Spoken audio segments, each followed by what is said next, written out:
And then what did you do after that? I got a job. They helped me. The school had sort of a placement service, and I took the first job I was interviewed for. It was with a company called Ditto Incorporated. Now, you're not old enough to know what Ditto is, but it was a duplicating machine.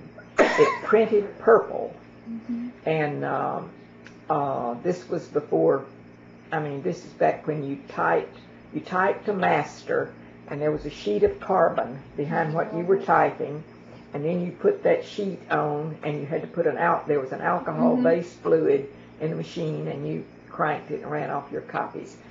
And I worked there from November 1948 until September of 1951. Then, when I got out of business school and got a job, I moved into a boarding house.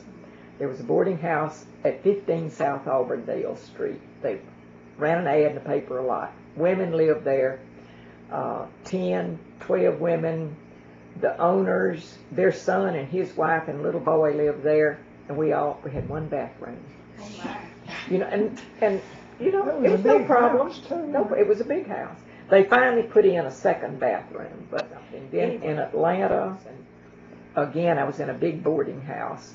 There were actually two buildings there.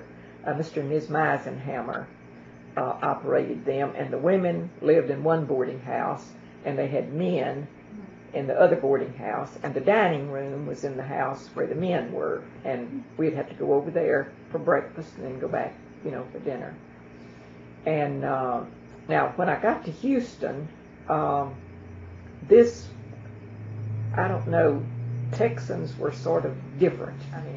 Single women went to nightclubs, and no problem. And I did. I don't think I ever really enjoyed it. I wanted to date. If I was going dancing, I wanted to date.